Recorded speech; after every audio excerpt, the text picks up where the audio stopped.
Welcome back. Remember, we're reading 20 and 10, and we're ready for the second chapter. This one is called Gold. There was just time for the Jewish children to get washed before the lunch bell rang, and it was in the dining room that we saw them first. There were a few of them sitting at each table so that we all could have a chance of getting acquainted. As we filed in, Philip said, "What's the fuss about? They look just like us. Nazis are crazy." "What do I smell?" chanted Henry, sniffing. "Leek and potato soup." He smacked his lips and rubbed his stomach. "My favorite. My, am I hungry." "So am I," said George. "I collapse," announced Philip, imitating a rag doll. I said, "There is not nearly enough to eat with those ration cards. I wish it were like before. My older brother told me all about it. He said that before he had seen so much to eat that sometimes he could not finish. He actually left something on his plate." "Don't make up stories," whined Denise, holding Louis by the hand. Louis started to jump up and down. "I want to eat up to here," he pointed to his throat. "Up to here, just once. Just once." "Quiet," said Henry impatiently, turning to us. "Look at the bowls. What is the matter? There is even less than usual. Something is wrong." "Children," called Sister Gabriel as we reached our places, "you probably have already noticed that there is less soup than usual in your bowls. Let me explain. We have 10 new boys and girls. They have no ration cards." "Can they get them tomorrow?" asked Philip. "No," said Sister Gabriel, "they cannot. They can never ask for any ration cards because if they do, the Nazis will find out where they are." George said, "How can they eat without ration cards?" "They will die," said Henry matter-of-factly.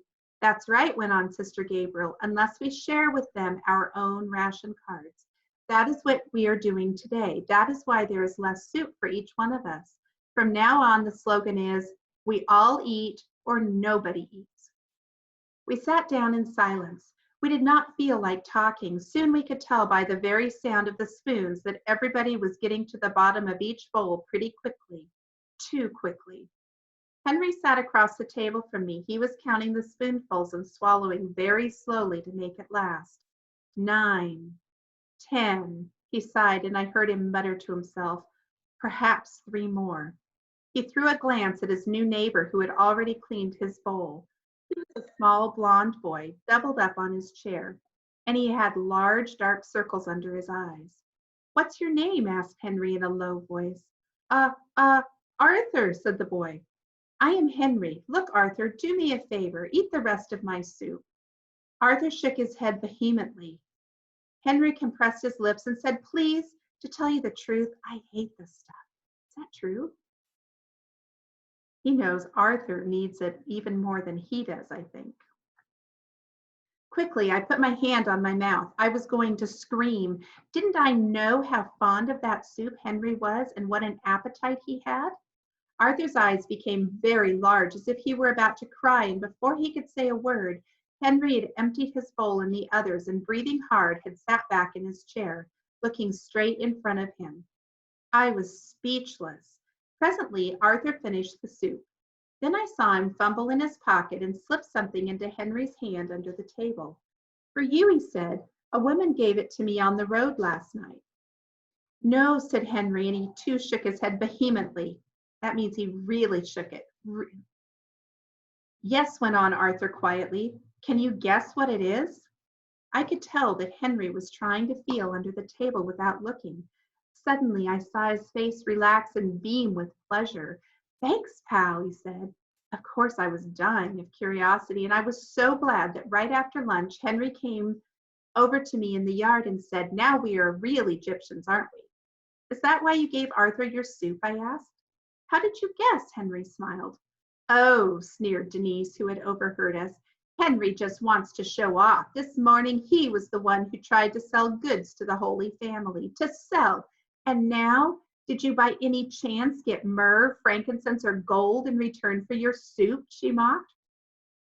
"Mind your own business," barked Henry. "Anyway, you have no idea how I was going to end the game this morning if I had been free to do so. Besides," he stopped and seemed to make a big discovery. "As a matter of fact," he went on slowly, "I did get something back. Gold, pure gold. Oh, show us, Denise and I both cried, but he would not. It was only in the evening, when it was already somewhat dark, that Henry made a sign for me to follow him.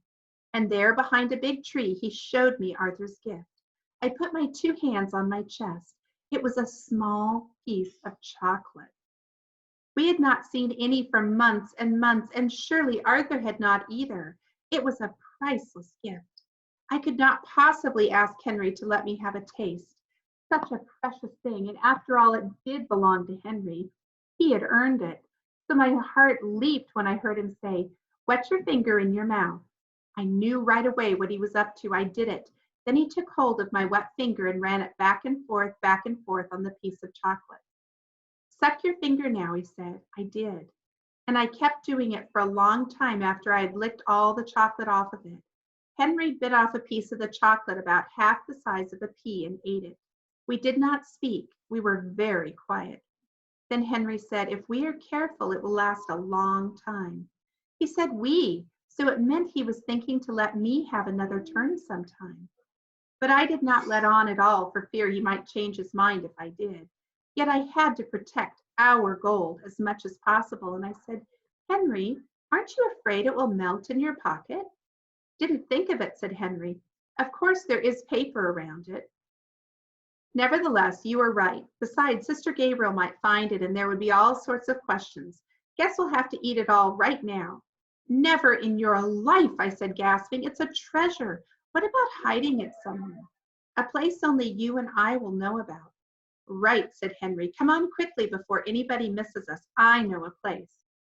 We raced behind the house. There the hill starts to go up abruptly.